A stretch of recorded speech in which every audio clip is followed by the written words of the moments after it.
I would not have taken on the responsibility of trying to build a network. I should have handled all of that differently. I felt a growing sense of alarm. I came to realize what it meant for bullying, an age-old problem, sadly, to be supercharged by the power of social media. New, exciting platforms that, at their heart, want to help people make and maintain friendships. We're allowing bullies to take their abuse beyond the traditional theatres. I saw the example of my wife, Catherine. In her grief, she felt compelled to take action. She spoke out and she challenged the technology sector to work together to help protect. And welcome back to the channel, where we explore the ongoing drama surrounding the British royal family. From private murmurs within the palace to headline-grabbing confrontations. Today, we're focusing on a story that has the public buzzing. A true clash of heavyweights in the realm of celebrity interviews and royal reputations. Imagine this. Oprah Winfrey, the queen of tell-all conversations, extends an olive branch to Princess Catherine, offering her an exclusive interview to share her side of the story. However, Prince William intervenes as a protective force, firmly rejecting the invitation with a sharp response that has supporters applauding and critics stunned. His stance: it's far too late for apologies now that the truth behind Meghan Markle's claims has surfaced, and his wife has no desire to revisit it. This isn't merely about refusing an interview. It's a strong stand against years of misinformation, online harassment, and family discord. Before we delve deeper into this major development, hit the like button if you support William and Catherine, and subscribe to stay updated on all the royal twists ahead. Let's break it down step by step, because this episode sheds light on loyalty, truth, and the intense pressures of public life. Rewind to March 2021, when the world tuned in for one of the most talked about television events in modern history, Prince Harry and Meghan Markle's candid conversation with Oprah Winfrey. Aired on CBS, it attracted millions eager for behind-the-scenes revelations about palace politics and personal struggles. At that time, the couple had already stepped away from royal duties, citing overwhelming media intrusion and a lack of institutional support. But what played out on screen went far beyond that. Meghan spoke about isolation, struggles with harmful thoughts, and what she described as systemic neglect. Harry added stories of family estrangement, financial severance, and feeling confined in a system obsessed with image over well-being. The interview was emotional, raw, and to many captivating. Yet, as the dust settled, questions started to emerge. Were all the claims entirely accurate? Had certain accounts been shaped to favor one perspective?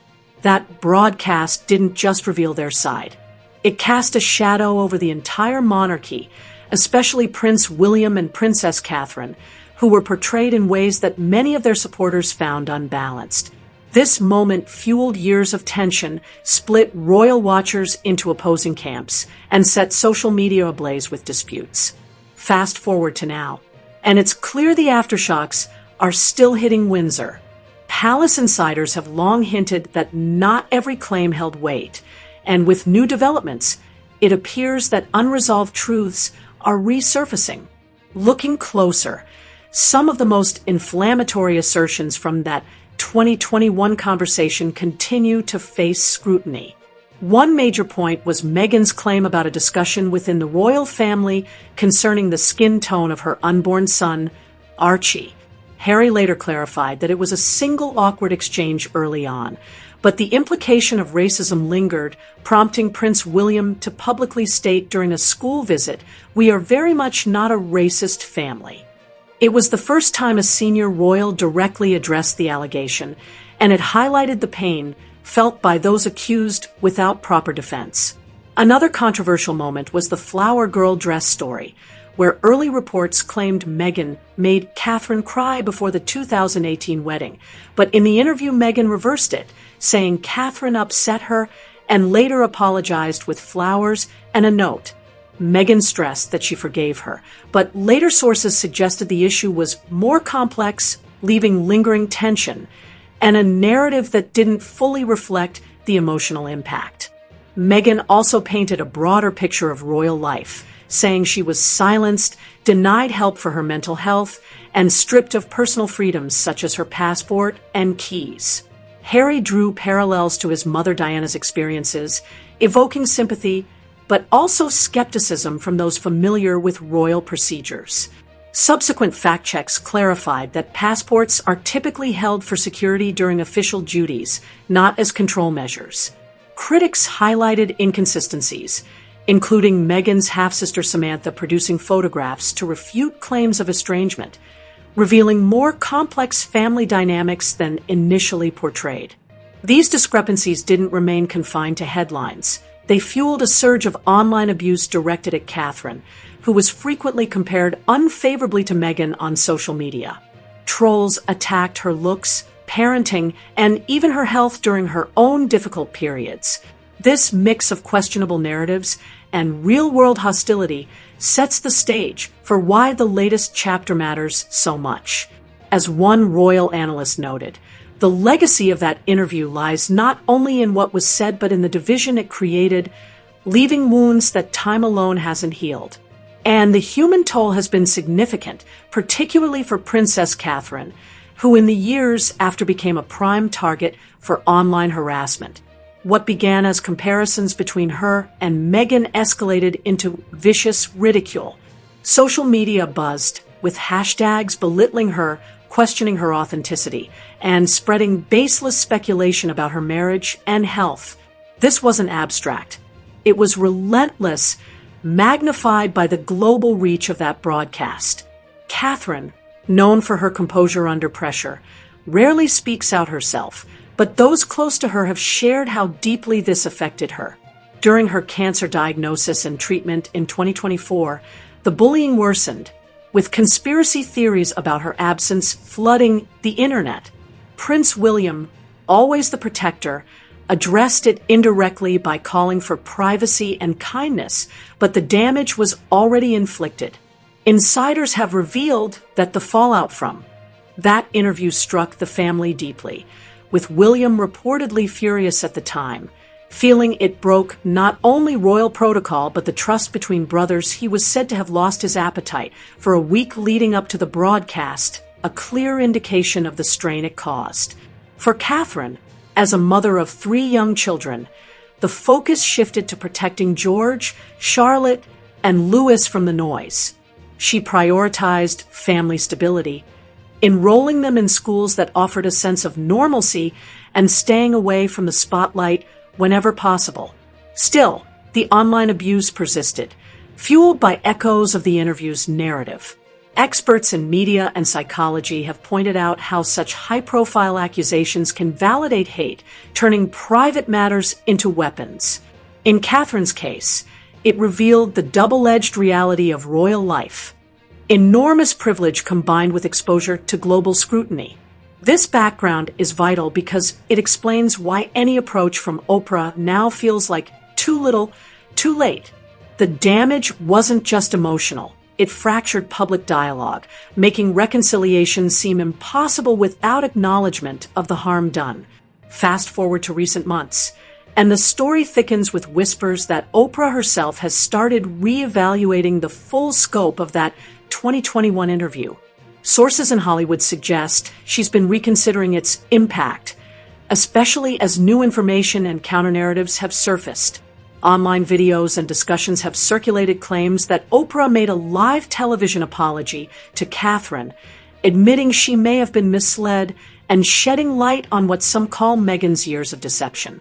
While mainstream networks haven't confirmed any full on-air mea culpa, the buzz hints at a change in Oprah's outlook, perhaps driven by backlash or by her own growing awareness of media responsibility. She's reportedly expressed regret in private. This would not be entirely out of character. Oprah has publicly acknowledged past mistakes before, such as her 2024 apology for promoting harmful diet culture on her shows, where she admitted stunts like wheeling out a wagon of fat set unrealistic standards. Applying that same self-reflection here, insiders suspect she now sees how the Harry and Meghan interview, while groundbreaking, may have magnified unverified claims at the expense of fairness. Social media snippets and YouTube analyses amplify this angle with titles proclaiming shocking revelations and Oprah's supposed on-air remorse. Whether it's a full apology or subtle hints, the narrative is spreading. Oprah has reportedly realized that some details didn't hold up, from disputed family estrangement stories to the racism allegations that William strongly denied. If true, this marks a significant turning point, sparking her to seek some form of reconciliation. But the royal response has been anything but receptive, showing just how deep the wounds go. Here's where it gets even more fascinating. According to palace sources and entertainment insiders, Oprah recently offered Princess Catherine an exclusive interview. The pitch was a chance for Catherine to tell her story, address years of speculation, and possibly bridge divides. Presented as an empowering platform, it could have been a ratings triumph considering Catherine's grace and the public's interest in her journey through illness and royal responsibilities. The timing raised eyebrows. Some believe it ties into Oprah's rumored regrets, an effort to restore balance after the 2021 broadcast tilted perceptions, while others view it as a calculated move to harness the continuing royal saga for her own ventures.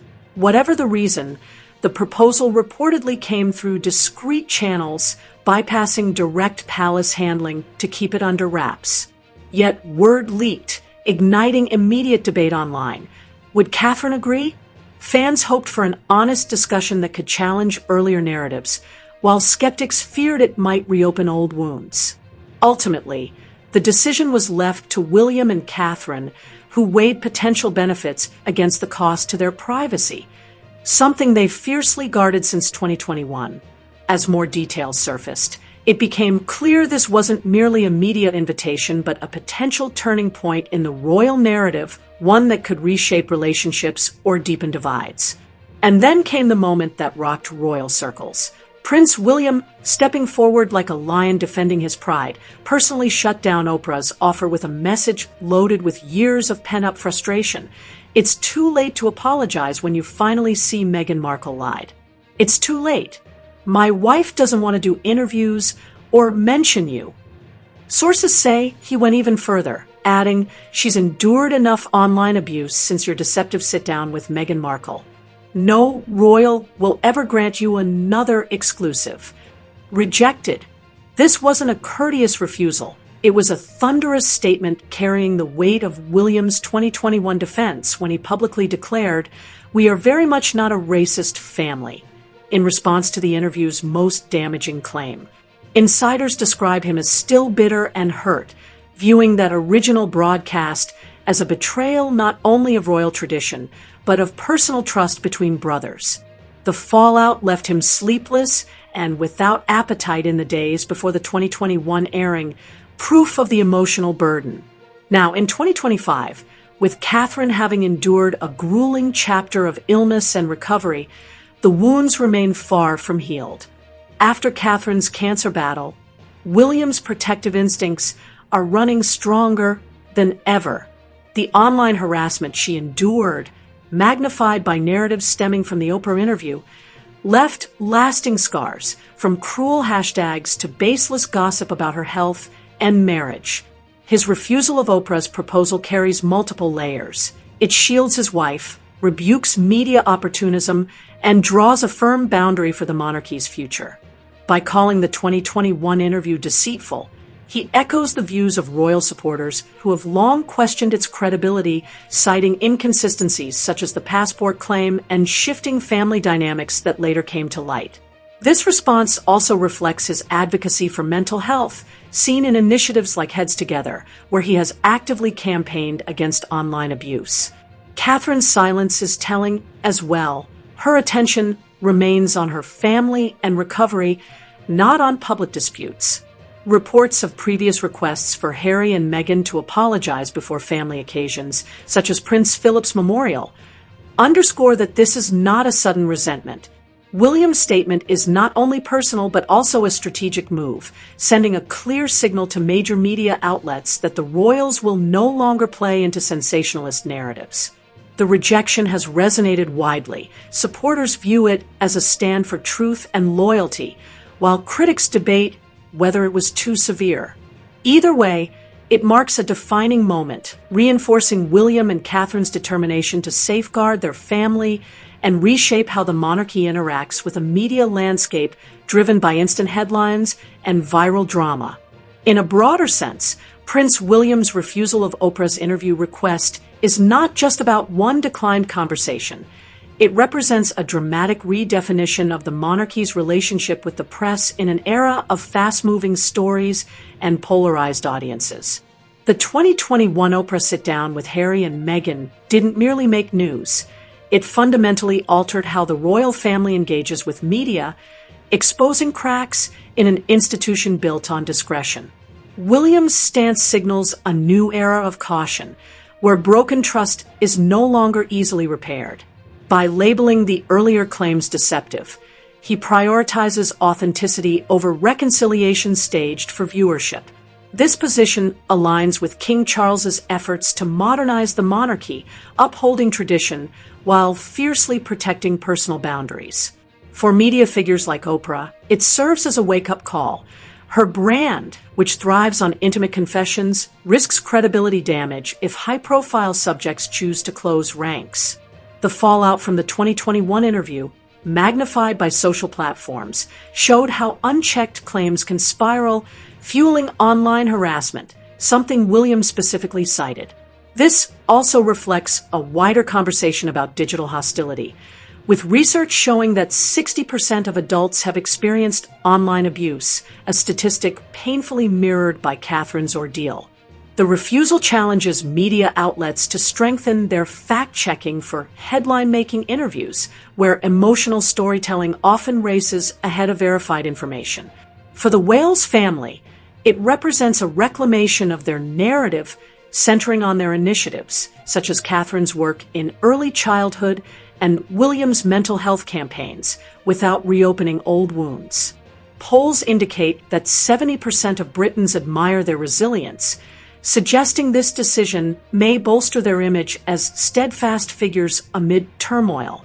For Harry and Meghan, however, it deepens an already wide rift, making reconciliation seem ever more distant.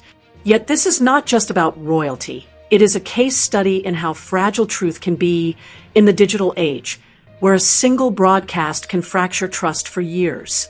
William's stance may even inspire other public figures to set firmer boundaries, reshaping the intersection of celebrity and media. It underscores that words have power, and rebuilding trust requires more than a late attempt at peace. And that brings us here, a royal episode that is as much about resilience as it is about drawing the line in the sand. Prince William's decisive refusal of Oprah Winfrey's offer for Princess Catherine is far from a simple decline. It is a resounding statement that the time for apologies has long passed. After years of navigating the consequences of the 2021 tell-all with Meghan and Harry, from disputed accusations to relentless cyberbullying, his message is a fortress built to protect his family's peace. It sets a precedent for a monarchy prioritizing truth, privacy, and healing over recycled drama for media spectacle. Catherine's quiet speaks as clearly as William's words. Her energy remains on her children, her causes, and her recovery, not on reliving a damaging chapter. The move also shines a light on the high cost of sensationalized interviews, where unchecked narratives breed division and lasting harm. It serves as a reminder to both media giants and audiences that trust, once broken, is not easily restored. For William and Catherine, this is about more than saying no to Oprah. It's about reclaiming their story and establishing a standard for a monarchy that values authenticity over exploitation. So, what's your perspective on this firm decision? Is William's strong stand a justified defense of his wife? Or should Catherine have taken the chance to share her side and reshape the narrative? Are we witnessing the emergence of a more cautious, grounded royal household? Or was this a missed opportunity to heal old wounds? Share your thoughts in the comments. We read them all, and your insight fuels these discussions. If this exploration of royal resilience and media responsibility stirred your interest, like the video, share it with fellow royal watchers, and hit subscribe to follow the next developments in this ongoing saga. What lies ahead for the Wales family? And will this refusal shift the royal media dynamic for good? Let's keep the conversation alive and watch where this chapter leads.